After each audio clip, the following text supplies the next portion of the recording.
If we can just quickly test the audio and video, please raise your hand if you can hear me.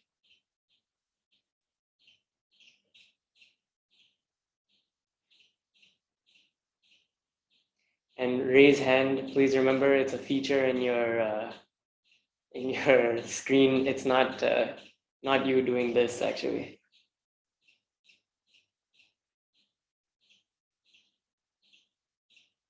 Okay.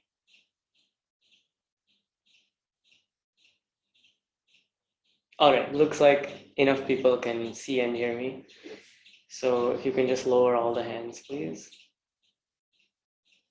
Thank you. Okay, Hari Om everyone. Good morning. And for those of you tuning in from other parts of the world, good evening, good afternoon. Maybe some of you it's good night also. I don't know. Firstly, my pranams to my parents, my pranams to my gurus, and also my pranams to all of you for joining and being so enthusiastic about this Sanskrit webinar and about learning Sanskrit in general. It's very, very nice to see and very uplifting and very energizing for me and for everybody who is in the Sanskrit world to see so many people joining into this movement. Now we have about 950 people who have joined. I remember the first week I said something like 600 people, and then it went up to another 700 or 800 people. Now we're at 950. So I'm very, very happy to see how many people have joined, and people are sharing, and the movement is growing. So keep sharing. Remember, we have until week number 5 to join. So anybody can join until week number 5, and then after week 5 we will stop the registrations. So keep sharing and just know that it's working. So that's really great. We have already had some, as you all know, the course is free. So I'm so happy that we're able to run this for you all. And we have, as I said before, the option to donate is always open. If you can give something, then it's always good. And we've already had some very generous donations. So I would just like to thank all of you for doing that. And of course, as you all know, donations are welcome anytime, because even though we are running this and it's for free for everybody, but it's being run with the help of Chinmaya International Foundation, which is the organization that is actually hosting all of this. So for their smooth running, for them to keep on doing things, it's always good if people donate. So thank you very much for those of you who have already donated, and for the rest of you, it's always available if you want to, if you can. Other next announcement is, don't worry about being marked absent. We got lots of emails saying like, oh, I've been marked absent for this, please don't mark me absent. But the truth is that the absences themselves don't really matter, because even if you miss the live webinar, or if you, whatever the case may be, you'll still get a link to the YouTube video of this webinar. So so no need to worry about that. And in case last week we had some people who were marked absent before the webinar began, so they weren't able to join live. I sincerely apologize for that. There were some technical glitches that happened at a level sort of beyond our control. So I'm very sorry about that. I hope that all of you have been able to join this week that wanted to. Next thing is that about the recordings themselves, they are available, always available in the announcements tab in your dashboard. So if you ever want to review a video, or you want to view a video that you missed, then you can always go to that announcements tab. So you go to chinpo.org, then you go to my account, And then there's a link on the left called My Satsangs. And in that, there's a link called Sanskrit Webinar. And that is called your, and if you click that, that's your dashboard. In the dashboard, there's a tab called Announcements. So you can click that to get all the announcements from each week, and also the links to the recordings of all the videos. And these recordings and these announcements, everything is also put up in the discussion forum. So please go to forum.chinfo.org, and you can always view all the questions that are being asked by everybody else. You can answer questions if you have the answers. And so that way we can have this interactive discussion as well that's ongoing throughout the week. So those of you who started using it, thank you very much. It's really nice. It's a very cool feature. We're working on giving it some more features and more functionality as well. So please join that as well. So that's it for the announcements. Now let's start the class with the invocation. So if you can please bring up the invocation. Thank you. And now in the past 2 weeks, we've done it lead and follow.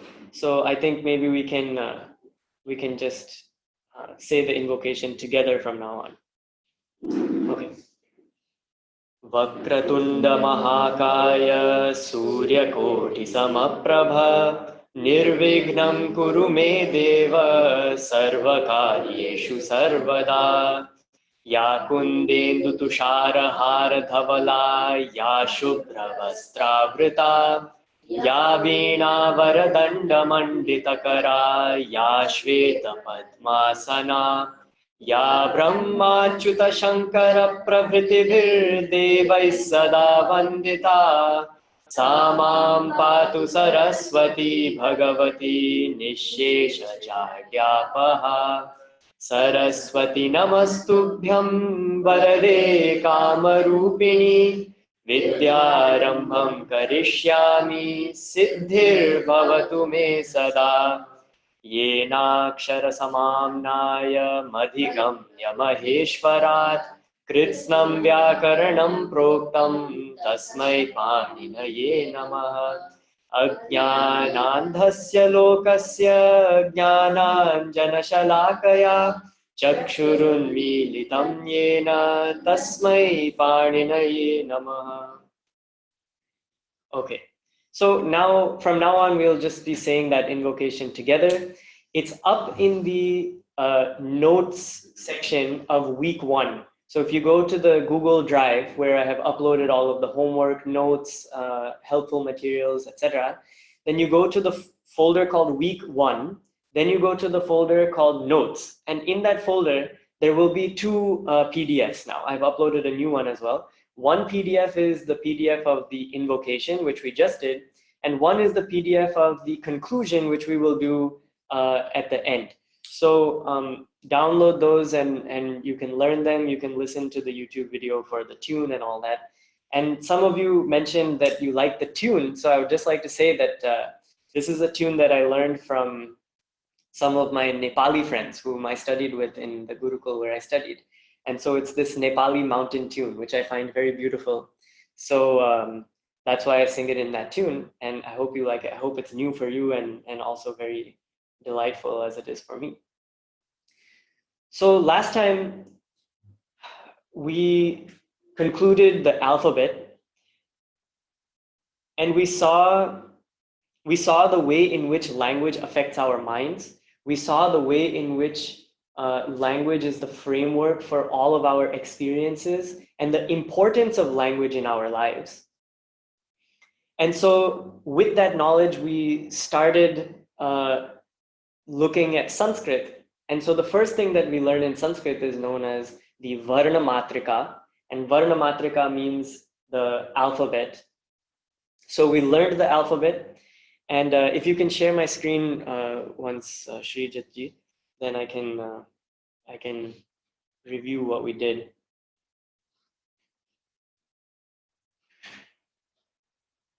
Okay. Great. So we saw this alphabet last time with all of the markings and everything that I put on there.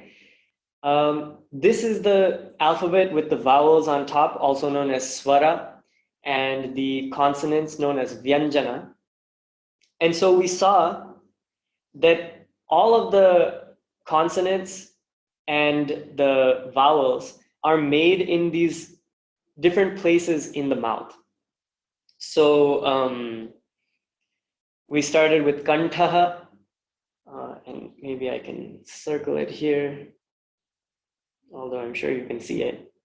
But we started here with kantaha, and kantaha is the throat that's made here in the back. Then we move to the talu, that's this one. And that is the pressure which is made between the back of your tongue, pushing out against the top of your back teeth on top. So when you push out against that, remember our exercise was you say E, and you should feel that pressure there. And that pressure is called as the talu. That place where it is contacting is known as talu. Then we moved on to the murdha, which is up here on top. Now, some of you said that you had trouble seeing it. So let me, oh, I cannot zoom in for you. I'm sorry about that. Okay, I'm zooming in on my screen, but I'm not able to show you. So if you have trouble seeing that, then what I'll do is, in any case, your homework was to go through these places and name them, and also to write down the letters which are made in these places. So I hope that you did the homework, but in any case, this is the answer sheet for the homework. So I will upload this sheet onto the Google Drive as well as part of the answers for week number 2 later today. So you'll get this sheet anyway. So I'm sorry if you cannot see it, but remember, murdha is that top place in the mouth when your tongue kind of rolls back and it touches the top. That's called as the murdha. Then we moved on to dantaha. Dantaha is the place in the mouth where your tongue touches behind your teeth, and it's also known as dentals. Then we saw the oshtha. This is the place in the mouth which is actually just your lips. So when your lips make contact, then that contact is known as oshtha. And then we saw these 3 here at the bottom. Kantha means your throat mixed with the kantha mixed with the talu. Remember, we did the exercise of saying and mixing it with e. So so when you break that in the middle, it becomes a, and when you say the full thing, it becomes I. Kantoshtham is the same exercise, but we end with u. So when you stop it in the middle, it's o, and when you say the full thing, it's au. Dantoshtham.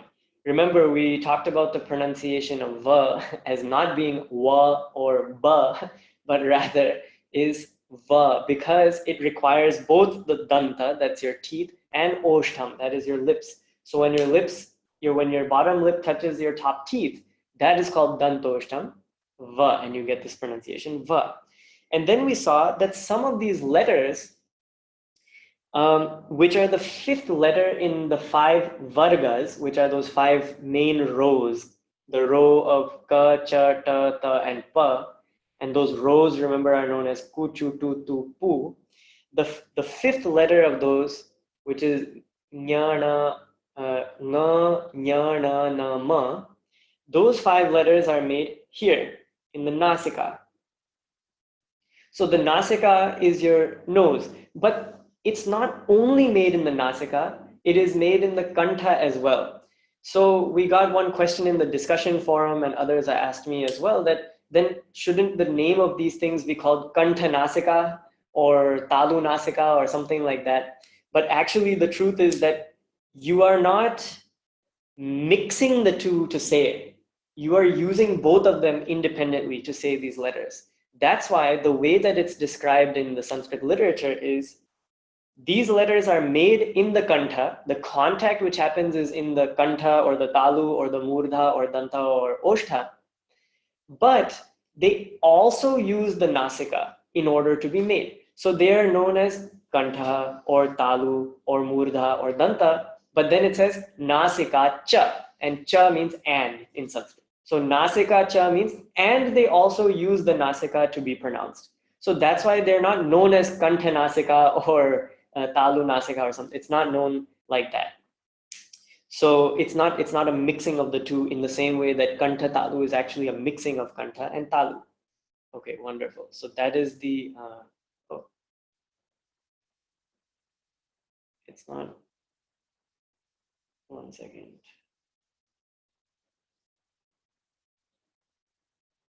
Sorry.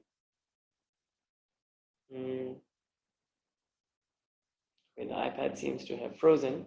All right, anyway, so this is the alphabet, and these are the places uh, where the sounds are made. Now, after learning the alphabet, we see all these words. We see dantaha, murdha, talu, etc. But these words are not actually, these words are just combinations of different letters. So when we write them in Sanskrit, in Devanagari, then you can see there dantaha, it's a half na and then ta, and you have kantha, it's a half na and then a tha. So actually what it is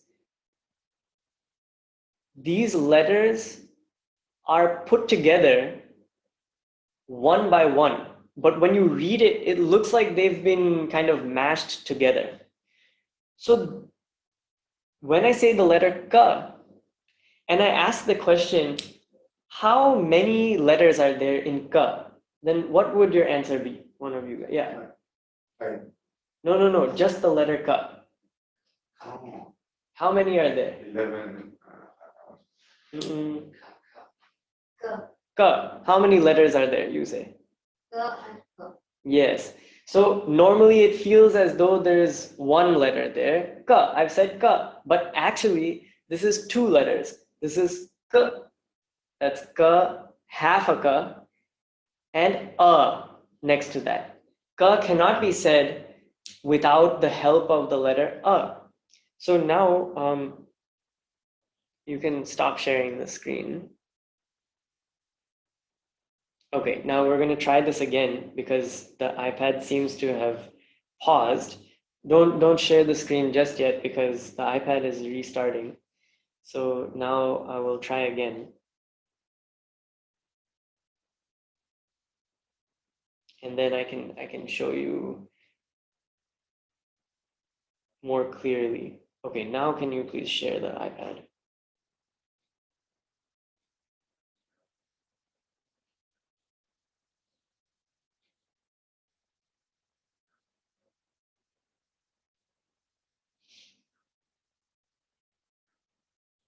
Seems to have worked.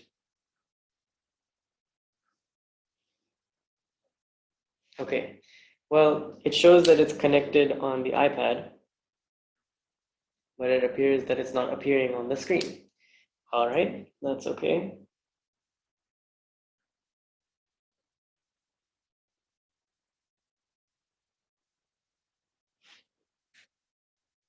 One second, you leave the screen share on. I'm going to try one more time to connect it.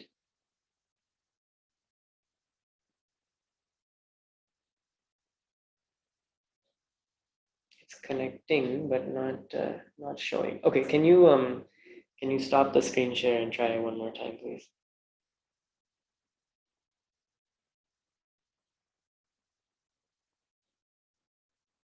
One sec. Not yet, because it's still showing that this Zoom CIF is still available, but it's not available. Okay, well, anyway, let us not waste time. Someone being there. Yeah, that's okay. That's all right. They won't be able to help right now. Okay, can you turn on screen share one more time?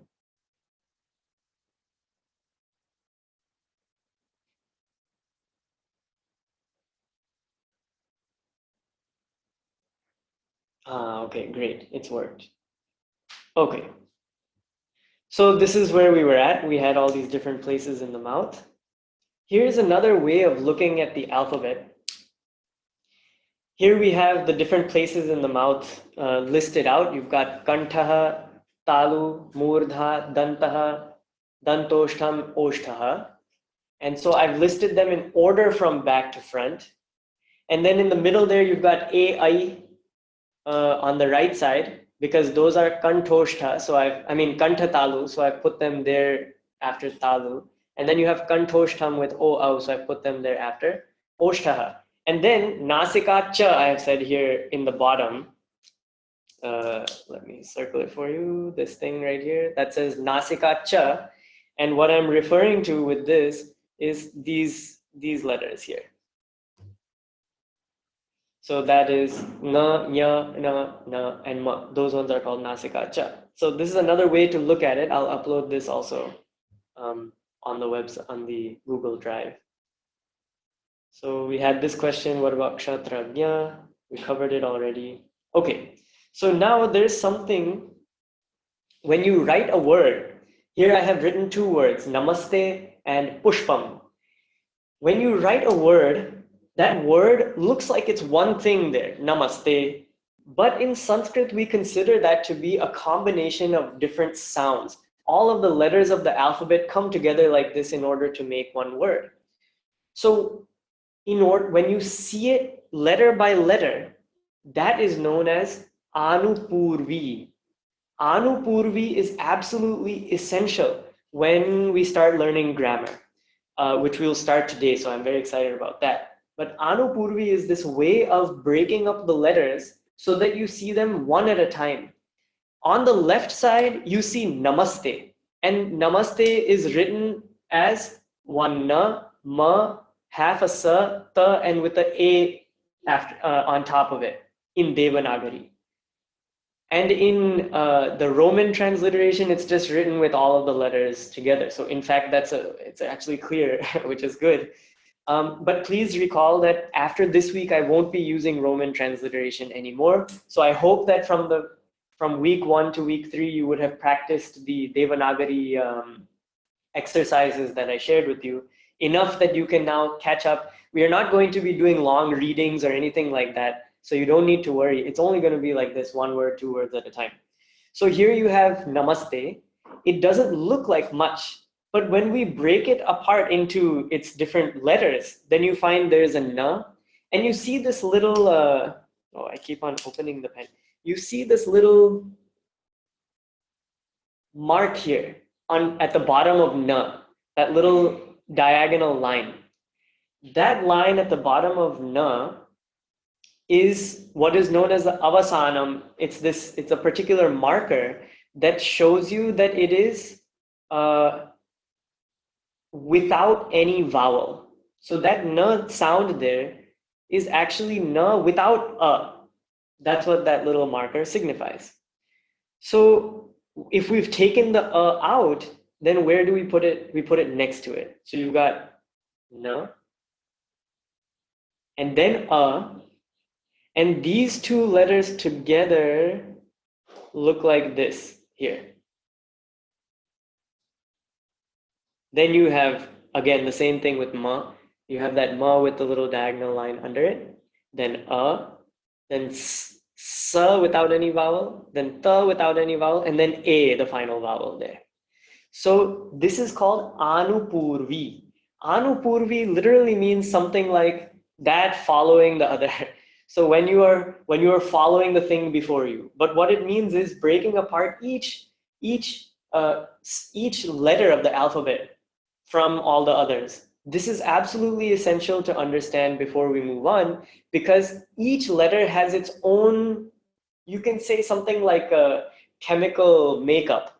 And so when you combine two words or you put two letters together, then they will undergo a particular reaction. But you don't necessarily see that when you just see the word namaste there. You have to always have this Anupurvi in mind so that you know which letter is reacting with which letter. So we'll get there when we get to it. Then we have pushpam. Now you can see already, I haven't written the Roman transliteration twice because it's the same each time. So you have pa followed by u, followed by sha, followed by pa, followed by a, followed by ma. So in Sanskrit, in the classical sort of way of saying what this word is made of, they say pakarottara, ukarottara, shakarottara, pakarottara, akarottara, makaraha. Like that they'll say this word pushpam is made up of these. That means The pa followed by u followed by sha followed by pa followed by a followed by ma. So that's called as the Anupurvi. All right. So this is the Anupurvi. Now we finally get into the Sanskrit grammar part of things. Now it's time to have some fun. Please stop sharing the screen.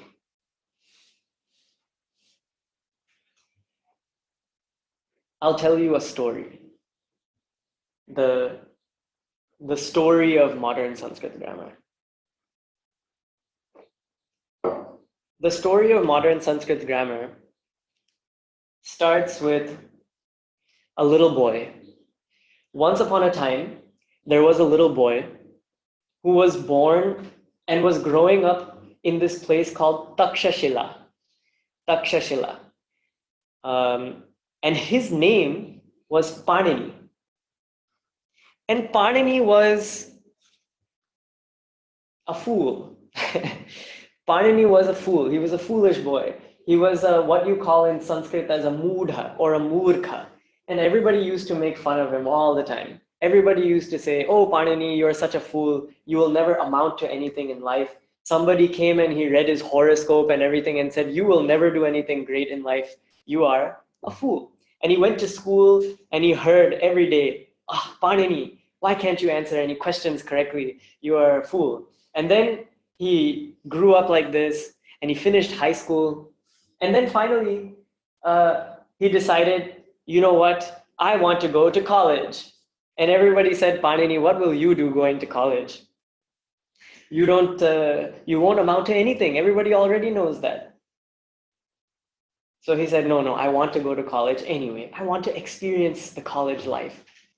So he went to college and he somehow got into Takshashila University, which was the greatest university of that time. You know, every university has some quota for people who have had trouble and all that. So Panini somehow he made it to Takshashila University.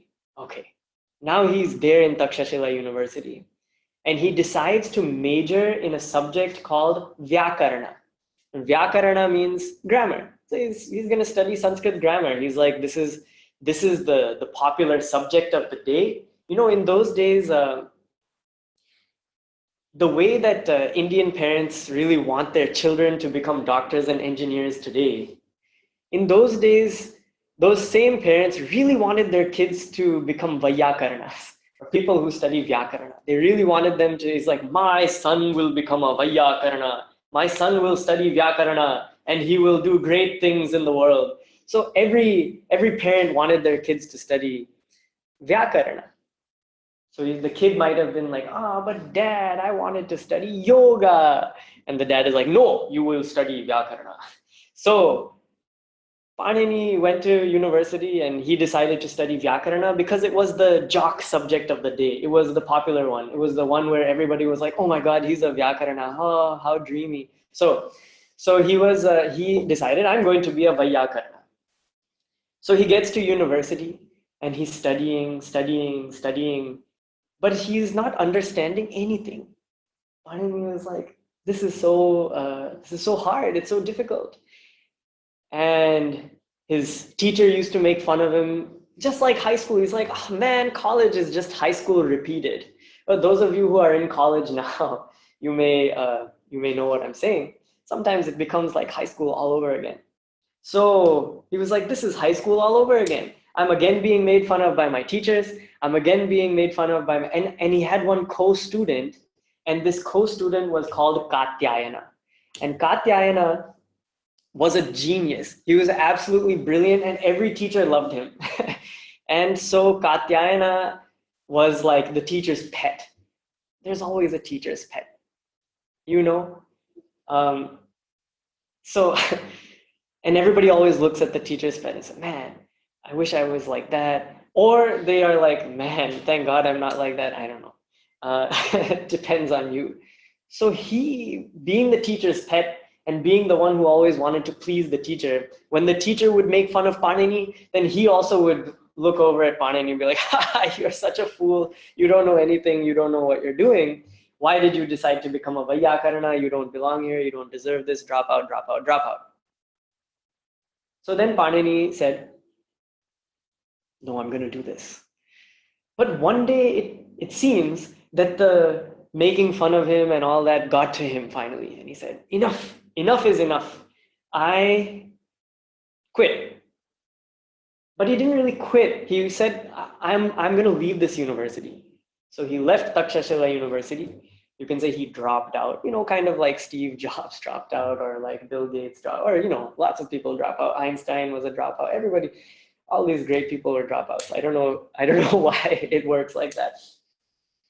And Panini said, I am leaving, and now I'm going to the forest. And in those days, it seems everybody used to go to the forest. Like when they're fed up with everything, they're like, I'm going to the forest. And I guess kind of like we have done here. We're living in the middle of a forest here as well, but we have lots of nice technology. So anyway, so Panini decided to go to the forest. In those days, that was the thing to do. So he said, okay, I am going to the forest. It's time for me to stop being a murkha. So he looks at himself and he says, I'm going to be a murkha. I'm not going to be a murkha anymore. So he goes to the forest and he sits down and he starts doing penance. He starts meditating upon Shiva. Shiva is his Ishta Devata, or his chosen deity. And he says, oh Lord Shiva, why did you make me into a fool? I'm tired of being a fool. Everybody makes fun of me all the time. And I just want to be a good Vyakarana. That's all I want. So he does penance, he's meditating on Shiva, he's doing all kinds of, praising Shiva and everything. And after a long time, they say that he meditated for some 12 years. And after a long, long time, Shiva is pleased. So Lord Shiva himself, upon hearing the prayers of his devotee, is pleased. And when Shivji is properly pleased, then he dances. And so Shiva started to dance. He's also known as Nataraja. And Nataraja means the Lord of Dance. So the Lord of Dance himself starts dancing. And he has one instrument to help him in his dance. And this instrument is known as a damaru. So some of you may know the damaru, but if you don't, it looks kind of like this. It has this sort of infinity-like shape. And the two sides are the drum heads. And in the middle, there's a string.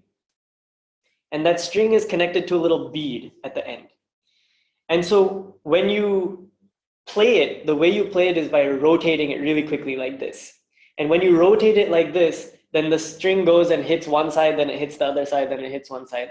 And the sound that any normal person hears is taka taka taka taka taka taka taka taka taka taka, like that.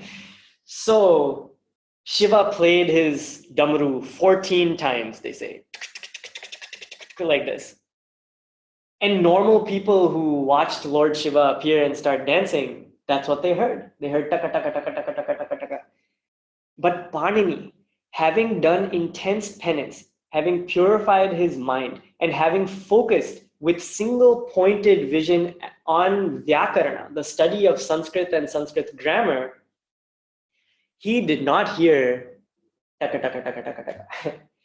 What he heard was Ayun Rilrik Eong Ayauch Hayavarat Lan Yamagananam Jabhai Gadadash Jabagadadash Kapa Chatata Chataso Kapai Shashasar Hal. This is what he heard. And these 14 sounds became the first 14 sutras, or the first 14 short statements of Sanskrit grammar, the Sanskrit grammar that he went on to write. So what he did was, he took these sounds, and these 14 sutras we are going to learn in just a couple of minutes. So he took these 14 sutras, and they became the basis for a text that he wrote. And the text that he wrote is known as the Ashtadhyayi. He wrote a total of 5 texts, but the magnum opus, the main one, the one that is the most important, is called Ashtadhyayi. It means that book which is made up of 8 chapters. They used to name books like that. There's a book called Panchadashi, that one which is made up of 15 sections. Ashtadhyayi, the one that's made up of 8 chapters. Like that, you had names of books. And it was so famous, it became so famous and so popular because it was the perfect codification of the Sanskrit language. It was able to capture Sanskrit as it was spoken at that time, and also it captured the Sanskrit that was handed down from the Vedas as well, and it just bound that Sanskrit up. It bound it like if you have a flowing river, and he just took that river and he put this dam there of the Ashtadhyayi and said, no, now I have captured you. Now I know exactly how you work. I have codified you perfectly. And this book, because the study of Vyakarana was already popular at that time. The study of Vyakarana was already something people did. Panini did not invent Sanskrit grammar. He was part of a bigger tradition of Sanskrit grammar. But his codification was so perfect in the Ashtadhyayi that it became super popular. It became super famous. Like when somebody writes a book, Harry Potter, and then suddenly everybody knows it. Everybody has read it. Everybody knows all the stories. Everybody knows everything about it. Similarly, as soon as he wrote the Ashtadhyayi, he presented it to his teachers at Takshashila. He presented it to kings of that time.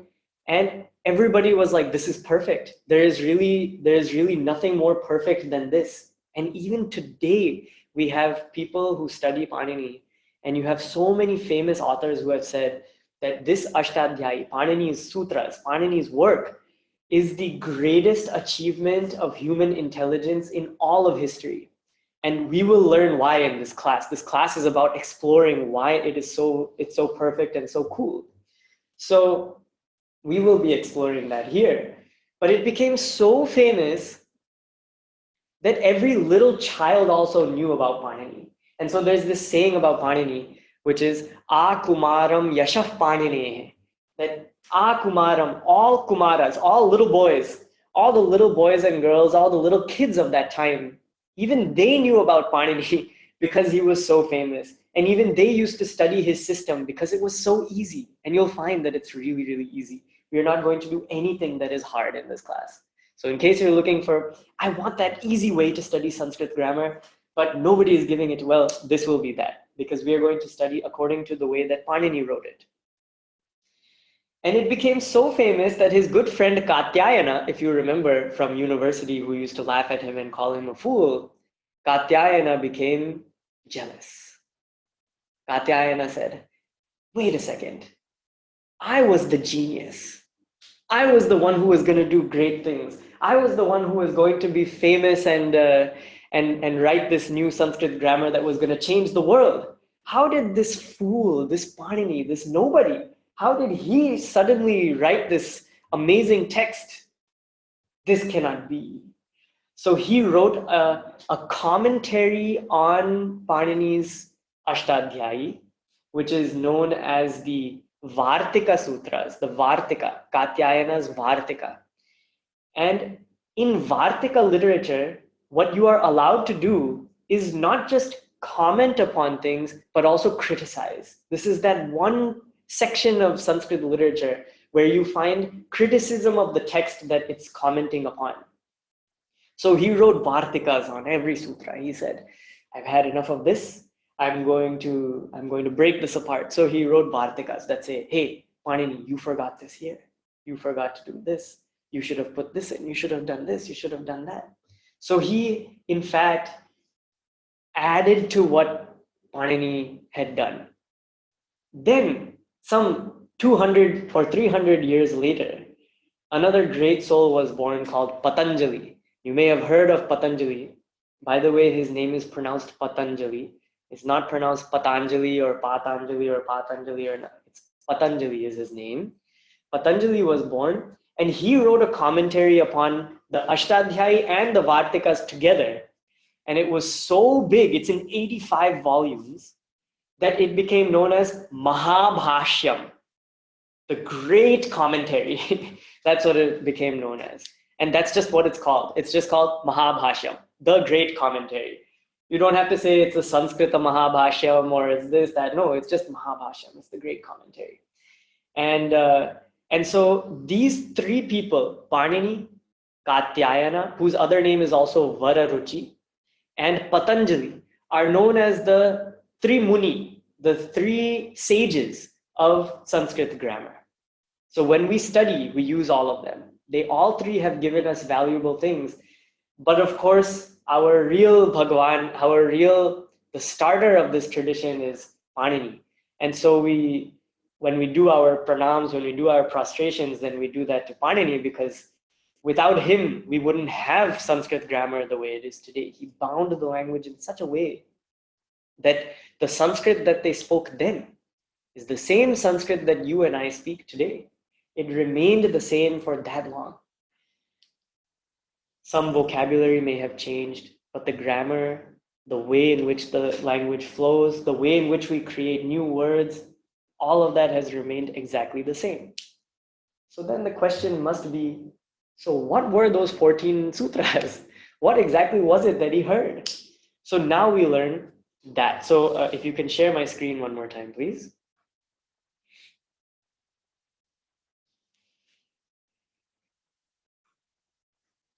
Thank you. Great. Good. Everything is smooth now. Okay. So here are those 14 sutras. I will say it once. I'll say one sutra once, and you can repeat it once after me. And your homework will be to memorize these 14 sutras. They're nothing really, it's tiny, but you memorize these 14 sutras for next week. So now let us say them. Ai-un. Let's try that again. Ai-un. Rilrik. Eong. Ai-ouch. Hayavarat. Lan. Nyamagananam. Chabhai. Ghadhadash. Ghadhadash. These are all hard sounds. Jabagadadash. Kapha chata tha chatatav. So let's break this up into two parts. Kapha chata tha chatatav. Let's try the whole thing. Kapha chata tha chatatav. Kapai. Shasha sar. Hal. Okay. I said it in a sort of chanty way, but you don't have to say it like that. When I say the whole thing, then it's something like Ayun Rilrik Eong Ayau Chaya Varat Lan Yamagananam Jabai Ghadadash Jabagadash Kapa Chatata Chatatau Kapai Shashasar Hal. Now your goal is to memorize these and memorize them in such a way that you can say them all in one breath. This is the goal, okay? That's your challenge for this week. So everybody I think we have people from age 5 or 6 who are attending, all the way until age some 92, 93. All of you from age 0 to infinity, your goal is by next week you should have memorized this and be able to say it in one breath. And the person who says it fastest gets a prize. Now, I don't know how we'll determine who says it fastest, but okay. Now, I'll tell you about this. What is it exactly? Why is it so special? This is just a reorganization of the same alphabet that we just learned in a very special way for a particular purpose. So what is the reorganization? The vowels come first, of course. So let me show you another picture, which will be only in Devanagari. So for those of you who have been relying upon this IAST until now, now is the time to kind of make the switch into Devanagari. So here's a picture, and we have all these vowels, and actually don't worry about all these things on the left at this vowel, soft, hard, whatever. In fact, what I'll do is I'll erase it so that it's not in the way. Let me see if I can make this eraser a little bigger. Great. Oh, it's a picture and it won't be erased. Is it? No, okay. So instead what I'll do is this.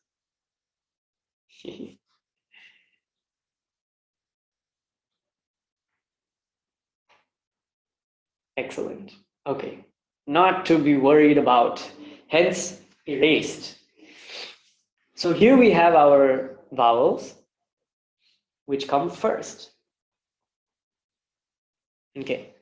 So the vowels here, now each sutra ends with with one letter which is circled. So they have done a good job here and circled the ending of each sutra. So the first 4 sutras, Ayun, Rilrik, Eong, Ayauch, these 4 sutras are just the vowels. Here we've got Ayu, Rilrik, Eo, and Ayau. And those ending letters are not actually part of the sutra in the sense of they don't actually count towards our alphabetical reorganization. Those ending letters are there for a purpose, which I'll explain to you in a minute. So first, so ignore those for now. First, we have the vowels. A, I, U, R, R, E, O, I, Au. You might be wondering, wait a second, what about A and E and U and all? But actually, in Sanskrit, that letter itself includes all of its variations. Each letter has 18 variations, which I'll tell you about more later. But for now, you should know that includes a and a, and also a, and all the different forms of that are there. E includes E and all these different, and U includes U, and same with R and L. These include all of those forms. A, O, I, O. These also include all of their different forms. And I'll explain to you all those different forms later. Right now, don't worry. But basically, in case that question is in your head, don't worry. All of the vowels are here. Then we have so that's the swaras.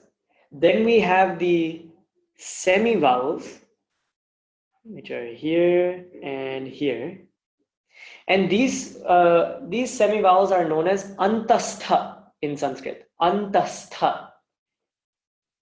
And this ha over here, don't worry about. We'll talk about that in a minute. Then we have nya, ma, ga, na, na. You might have guessed.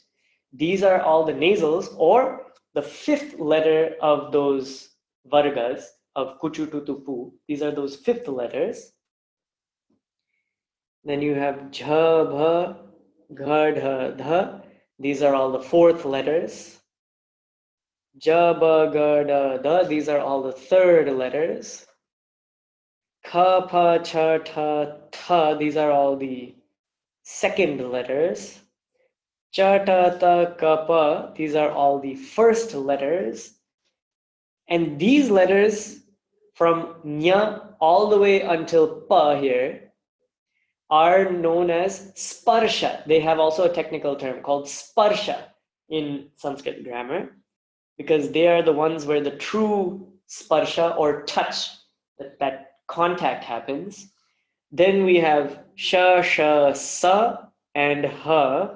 These are known as ushma. These letters are known as ushma in Sanskrit.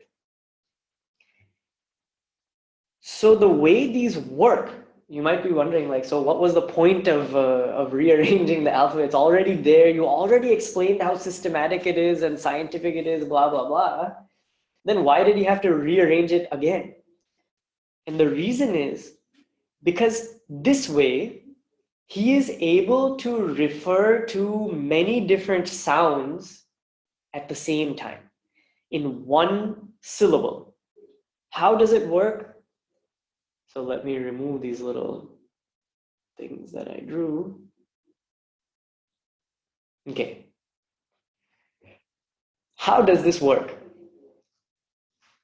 First, you say one letter, which is any of these letters that are not circled. So you start anywhere. Let's say we start with a. This is our starting point. And then you say any of the ending letters, the ones that are circled. So let us end with cha here. So this is said like this. Ach, ach. And ach is that group of letters which starts with a and ends with cha in these sutras, but does not include any of those ending letters, the circled letters. So in ach are included which letters? A, I, U, R, Lr, E, O, I, Au, which means ach refers to all of the vowels, all of the swaras. Suppose I was to say, okay, let me remove this. Suppose I was to say H. Okay, the thing seems like it's frozen once again, or maybe, no, there we go. Suppose I was to say H. So we start here and we end here. Then the letters which are included here are A, O, I, Au. It doesn't include these other special circled letters. Now I will say one and you guess what is included in that. Suppose I say ik, ik. So one of you guys tell me what is included in ik. Yes. Yes. I, U, R, Lr. These four letters are included in ik. Why? Because you start with I and you include I, and then you go all the way until you meet with that letter that was the ending letter. And you don't include that letter in your in the little group that you've made. I, U, R, Lr. Okay. Now, suppose I was to say hal. Hal. So hal will start from ha, and we go all the way until we find a la in one of these little circles. So we go from ha and we keep going, all the way until this la right here. So that means that hal includes ha, ya, va, ra, la, nya, ma, ga, da, na, jha, bha, gha, dha, dha, ja, ba, ga, da, da, ka, pa, cha, ta, tha, ja, ta, ta, ka, pa, sha, sha, sa, ha. Okay? When you practice this, you can say those ending letters, that's fine, but just know that they're not included. So when you practice and you say, what is in hal? Then you can say, haya varat, lan, yamagananam, java, because it helps you remember the sutras. But just know that only those letters that are not circled are included in that little group. And that group, that shortcut, is known as a pratyahara. Pratyahara. A pratyahara is known as is called a shortcut. So in this way, Panini is able to refer to giant groups of letters in one syllable. Hal, just by saying that I refer to all of the consonants. Ach, just by saying that I refer to all of the vowels. Suppose I was to say bash, bash. What is included in bash?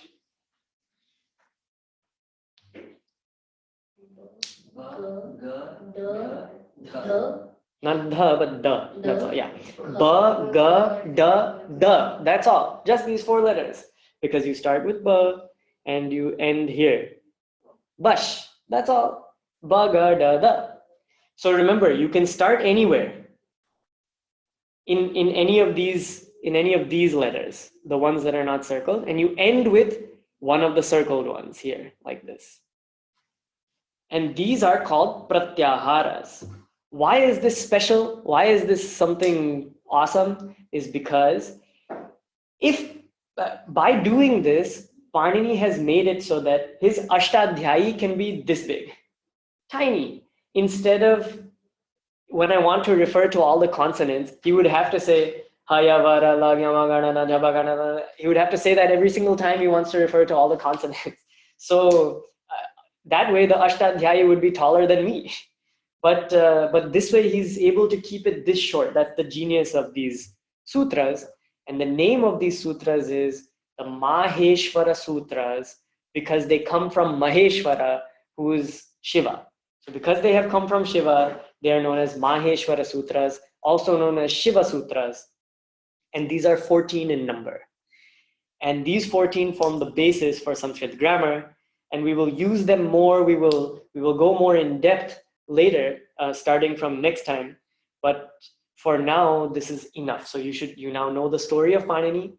You now know the Maheshwara Sutras, which you should have memorized for next time. That's the homework. And there will be more homework in the homework section. So check that for this week. The homework will be to make these pratyaharas and figure them out yourself. And you now know how to make pratyaharas. And you know the usage of these Maheshwara Sutras.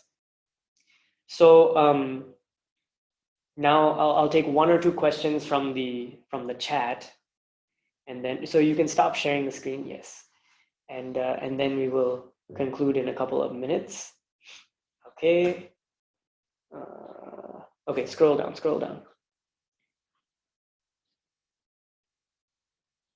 Okay.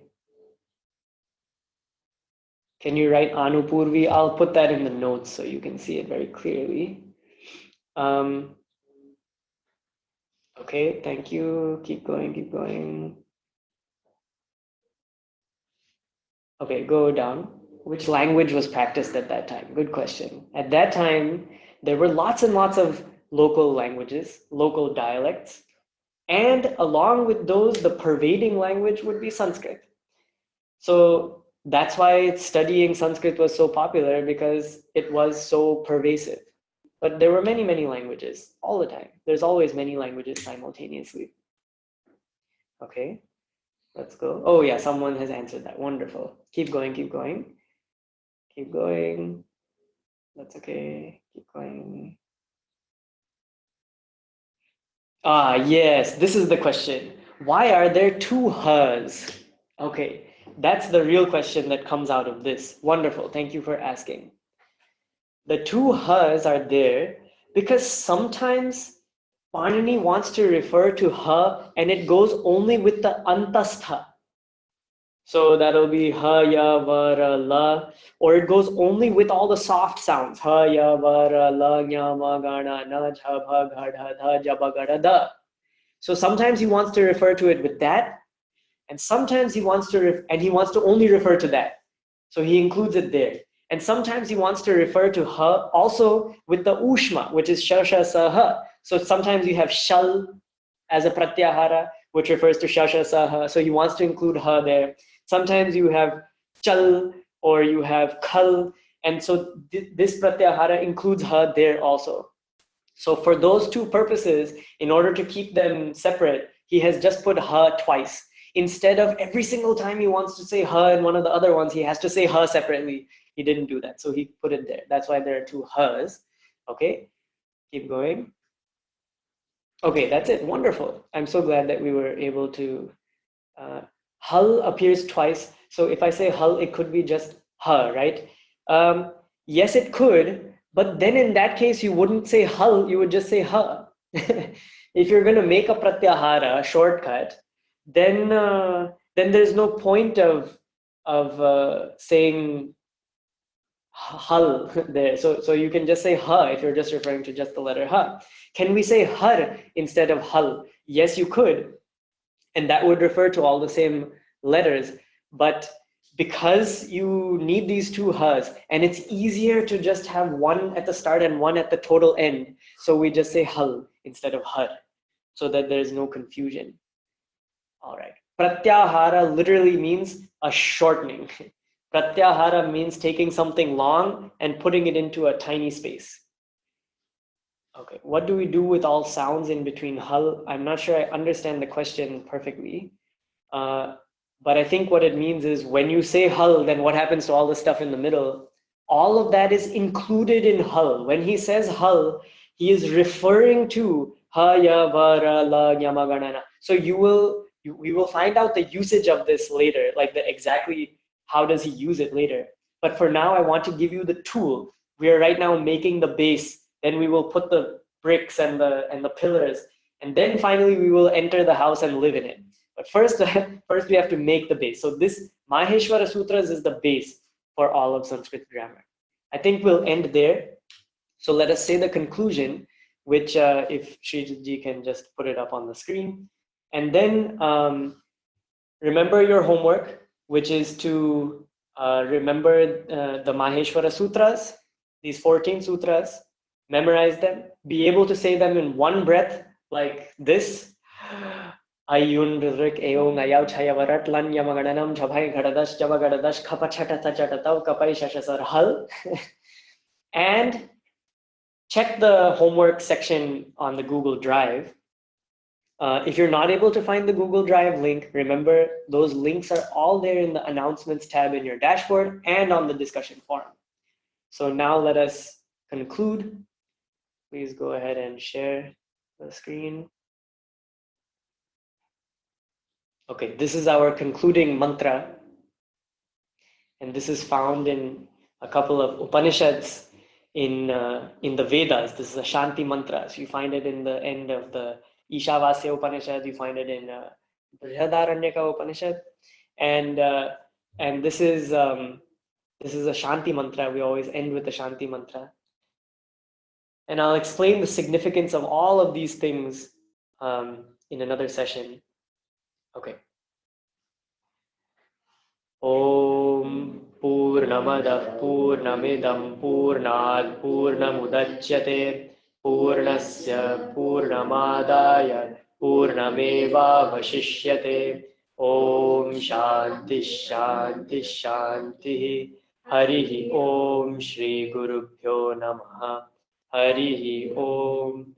Thank you all very much. And we'll see you next week. Please post your questions in the discussion forum. Don't forget about that. Hari Om.